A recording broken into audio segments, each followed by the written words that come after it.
ആരോഗ്യത്തോടെ ഇരിക്കാം. മികച്ച പരിചരണം ഞങ്ങളുടെ ഉറപ്പ്. Shoranur medical trust, Shoranur. രാമഭാഗവതരുടെ ജീവചരിത്രം രേഖപ്പെടുത്തിയ ഒരു നാദോപാസകന്റെ ജീവിതരേഖ എന്ന പുസ്തകം അറിയപ്പെടാതെ പോയ സംഗീതജ്ഞരുടെ ജീവചരിത്രം കൂടിയാണെന്ന് ഹാർമോണിയം വിദ്വാൻ എം.ആർ. രാമചന്ദ്രൻ. വിനയവും ഭക്തിയും സമന്വയിച്ച സംഗീതജ്ഞനായിരുന്നു രാമഭാഗവതരെന്നും രാമചന്ദ്രൻ വാർത്താസമ്മേളനത്തിൽ പറഞ്ഞു. ഷൊർണൂർ മുണ്ടായ സ്വദേശിയായ രാമഭാഗവതർ സംഗീത പഠനത്തിനായാണ് കൽപ്പാത്തിയിലെത്തിയത്. സഹോദരൻ വെങ്കിടകൃഷ്ണ ഭാഗവതർ കഥകളി സംഗീതത്തിലേക്ക് കൈപിടിച്ചുയർത്തി.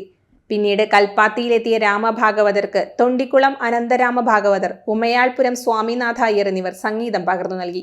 രാമഭാഗവതരുടെ ജീവിതകാലം കഥകളി പദങ്ങളുടെയും സംഗീതത്തിന്റെയും സുവർണ കാലഘട്ടം കൂടിയായിരുന്നു. ത്യാഗരാജസ്വാമികളെ ആരാധിച്ചിരുന്ന രാമഭാഗവതരുടെ ജീവചരിത്ര പ്രകാശനം ഫെബ്രുവരി 1 ത്യാഗരാജ സ്മൃതി ദിനത്തിൽ നടക്കും.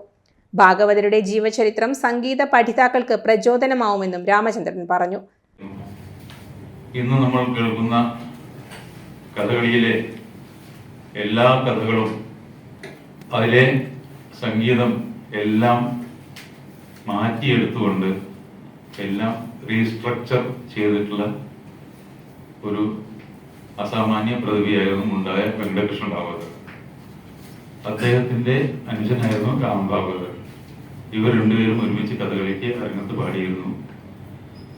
പക്ഷേ വളരെ ചെറിയ കുട്ടിയായ രാമന് അരങ്ങത്ത് രാത്രി മുഴുവൻ നിന്ന് പാടാൻ ശക്തിയില്ല എന്ന് മനസ്സിലാക്കിയ ചേട്ടൻ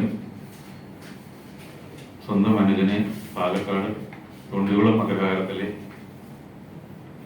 അനന്തരാമ ഭാഗവതർ എന്ന പ്രഗത്ഭ സംഗീതജ്ഞനോട് കൈപിടിച്ചേൽപ്പിക്കുകയായിരുന്നു. അവിടെ നിന്നാണ് പിന്നീട് പാലക്കാട് രാമഭാഗവതർ എന്ന പ്രഗത്ഭ സംഗീതജ്ഞന്റെ ഉദ്ഭവം. അപ്പൊ ഇങ്ങനെയുള്ള ഒരു പ്രഗത്ഭനായ ഒരു സംഗീതജ്ഞന് അദ്ദേഹത്തിന്റെ ഒരു ജീവിതരേഖ മറ്റുള്ളവർക്കും അറിയേണ്ടത് വളരെ അത്യാവശ്യമാണ്. പ്രകാശന സമിതി അംഗവും സംഗീതജ്ഞയുമായ വിജയാംബിക, രാമഭാഗവതരുടെ ചെറുമകൻ എൽ ശ്രീരാം എന്നിവരും വാർത്താ സമ്മേളനത്തിൽ പങ്കെടുത്തു.